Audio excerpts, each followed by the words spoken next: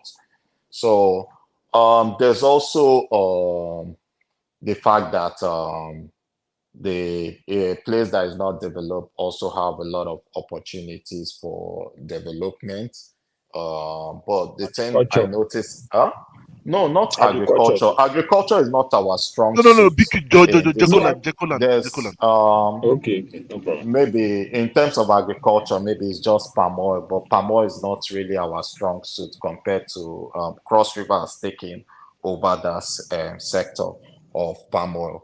But what I'm saying is, in the southeast, you can get like, obviously, it won't be with what you get because of Lagos State has the population, but there's also, as Lagos State is becoming more saturated, there are things you could move over to the southeast that will be a little bit more productive, that you might end up even making maybe not as much money as you get in Lagos State, but it's something reasonable. And if they can allow the East to be able to like handle the issue of the gas, they can leverage the gas to maybe set up industry or industrial park close to that settlement. But that's not what's currently going on. The gas is just a pipeline towards other states. They are trying to get a pipeline from Imo State down to the north, and also one towards the southwest. But if it was possible for them to like do the power station down in the east, that will also create like an ecosystem that might generate in increasing more people to come back to the east. I think that's just it. Like, if there's anything else you want to okay, do they have electricity and water? That's what I want to know. Yes, they have electricity and water. Obviously. Because I was in a Dr. Damage's platform 2 days ago. There's a lady called Ngozi. She was complaining of the water, and when she was talking, the electricity went off. We all started laughing.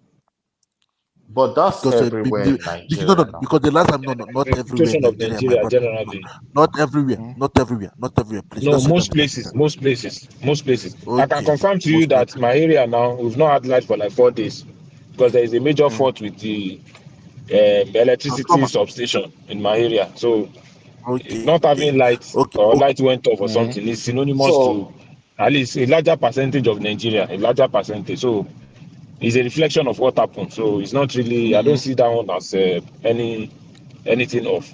Then, by the way, what I wanted to say is that every governor that has ruled Lagos has done one thing or the other, because I'm seeing somebody saying, what did Ambode do? What did Fashola did? No, the situation is not like that. If anybody spent 1 year in Lagos as a governor, you are definitely going to do something.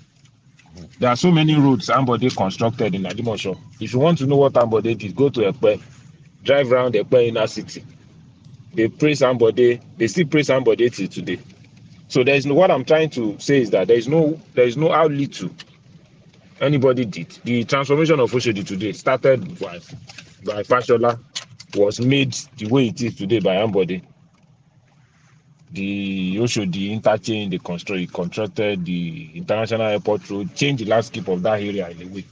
So what I'm trying to say is that every governor has some form of contribution or the other, no matter how little it is. So that's just that one about that. Then I don't want us to, you can't compare Lagos with any state in Nigeria. That's just the way it is. So narrowing down the conversation to comparing Lagos with Anambra, or it's just make the whole conversation not to tidy. What I wanted to do, Mr. Biku. Yes. I just wanted to, for him to compare the 5 states, is it 5 or 6 states? No, 5 states in Southeast with Lagos. Let me see. Yes. Even though the 5 states cannot, all in indices, you cannot even compare them to Lagos. Of course, you will say because Lagos has ports. Lagos has. That means there is problem then. Would you compare? Wait. Let me twist this for you. Would you compare the rest of the southwest state apart from Lagos State to Abuja? What is in Abuja? That's the thing. That's how Abuja is not a commercial city. Abuja is not a commercial economic city like that. So you can't say Abuja. Leave Abuja. Abuja is not So an you know that economic city. if they remove what they used to give to them every this center stuff, Yes, you can compare you know that maybe Ogun Abuja will be State or your state with maybe other states, but not Lagos. That's what I'm saying. You can't compare Abuja. Abuja is not really an economic state like that. So what do you want to what do you want to compare in Abuja? Wait a minute. There is now Mr. Kabiru. He came back. I know that he came back from BQ. I'm aware of it now. I know why he came back, because then I want two of them to talk about let us No, see, I'm from Lagos too. I'm a Lagosian. I currently stay in Lagos. I'm in Lagos. I'm talking to you from Alimosho. There's nothing to say. For nobody will say somebody did not do anything. If you fall out with the political godfather and he was booted out, that is understandable. But for you to now say he did not do anything is just too much. In fact, he did much more. That the political godfather feel that he was not playing politics with them. That's the way. I'm not a party person, but I'm a stakeholder too in Lagos. So don't say somebody did not do anything. Don't say that one. No. Can anybody I can hear you. Okay. I can hear you. I'm with you. Yeah. You know, reason why. But don't say somebody did not do anything. No. Reason why I said that was because people are beginning to praise him that he did this, he did that. But the reason why I said he did not do anything was what he did. There's no glorify for it. That's why I said he did not do anything. Can you hear me? What do you mean by that? We can hear you. We can hear you. Okay. Reason why I said that was he's from Ekpa'S, right? He did like 90% of projects in Ekpa'S. What about before you get to Ekpa'S? What can you show for it? He did so many roads too in Alimosho local government. I stay in Alimosho local government. Everybody commissioned so many roads here. Okay, fine. What about the project? The project that his party, the mandate that they gave him, did he do it? Hello,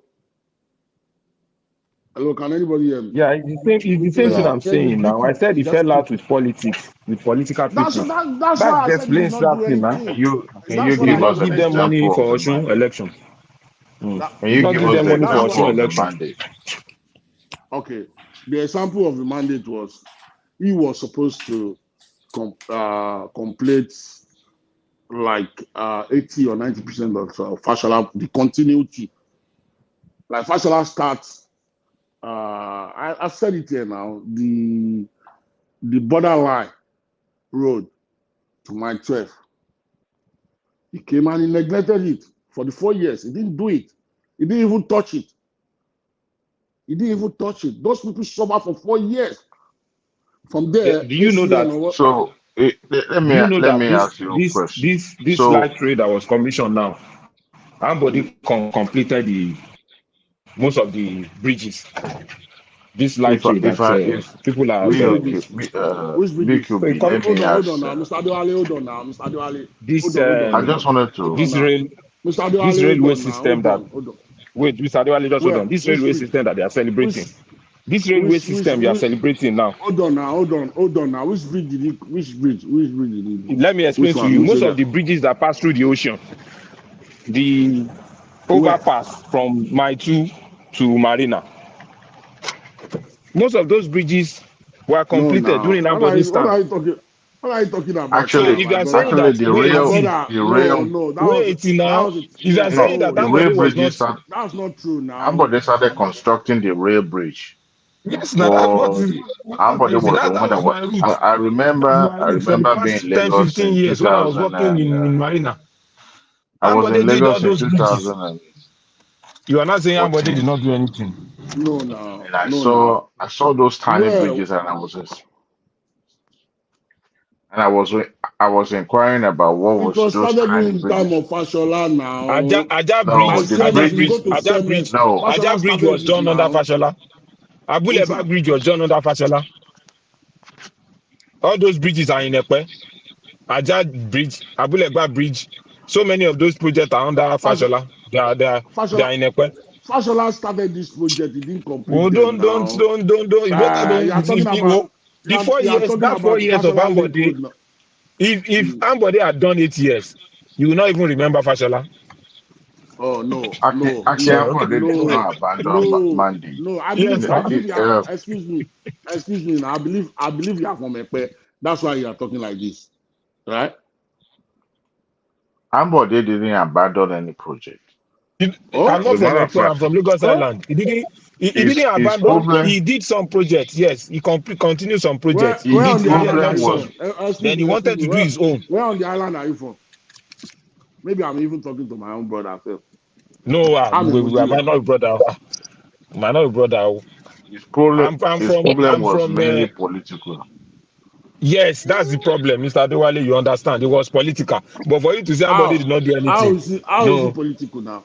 How is it No, political? it's It's political political. in the They sense said you that guys said he did not fund. He did not fund the Osun election. He wanted. Rauf for Aregbesola wanted to see him to beg for money. He said he was not going to see him. It's so for much of political issue, If that's the not way that he didn't perform. there's an advisory body in Lagos. You GAC. can't just abandon project like Yes, yes. now those are the You people remember the one? that frustrated Yeah. him. So He brought those Loma. are the Most of godfathers. the So there's most no of way. the waste collection system in Lagos State are done by those GAC. They own all the trucks in all the local governments. Ambode said we want to revolutionize waste generation and management. So He what brought did he make out of it? vision scape. What did he make out of it? They What did sabotage the Ambode? guy's effort. They sabotage his effort and make the state That's part of the looks dirty continuity and I'm talking ungovernable. about now. Why when someone look at there, why did he not scrap his Lagos State security? Why did someone not scrap it? They Why did they frustrated the continue to guy's work? effort. That's Not just like what that. they did. Why? You can as well do it now. But you learn from Ambode's lesson. When you make something, Loma that has been there, you have about almost 500,000 people or 50,000 people working on Loma. You come, you say you don't want them one night, and you don't even provide any solution to them. You want to go and bring your own company. No, now things are not done that way now. Look at all those traffic, all those trailers that are parking on the Eco Bridge. That time traffic it's not even good. You can't even go to the island. During the time of Ambode. You can't try it. Was it Ambode that caused the problem of Apapa that they are trying to resolve now? It's not Excuse me now, Ambode now. because he did not fund the What last would one Ambode very have well. done? No, what would Ambode have done My brother, we all know the truth. Don't let us just go there. It's not. You are just trying to blame the guy. Only the guy has left. He did his 4 years, has left, has done his own, made his own mark. But for you to say he didn't do anything and try to blame him, are there no problems now No, during that's what I Sanwo-Olu's said time? was Was there no he problem? brought. Were there no Hold on problem now. during Fashola's time? Hold on now. What I said was he brought Lagos State back. That's what I said. Back how? I'm still standing on it. Okay, where No, he is didn't. hold on Brought now. Lagos State back from where? How? Hold on now. How do you mean brought Lagos State back? Where is VIO today? Are they inactive? Where is VIO today? VIO is Who working. sanctioned them?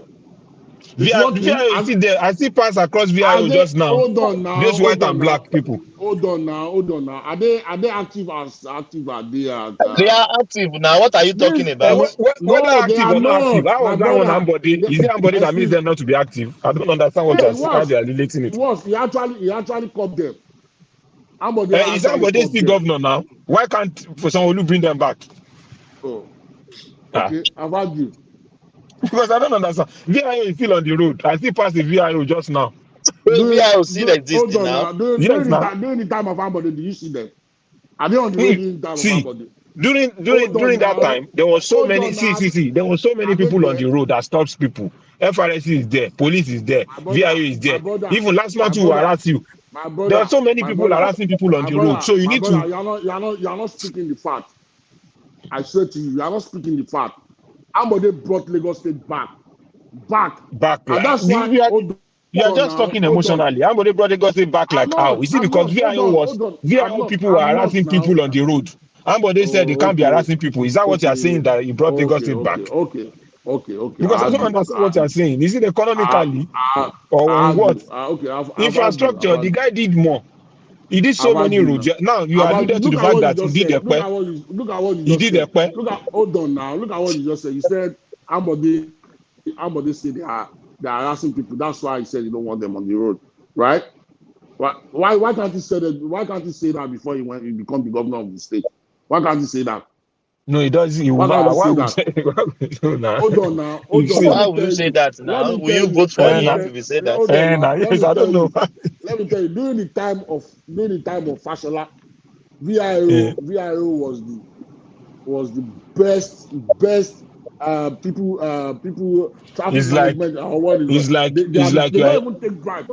They don't it's even like take bribe. you are working for VIO. That is like you have No, it's not that, interest my in brother. VIO. My See, brother, let me tell you it's something. I not drive that. around. My brother, See, I drive my brother, around. my Those brother, guys constitute my nuisance. brother.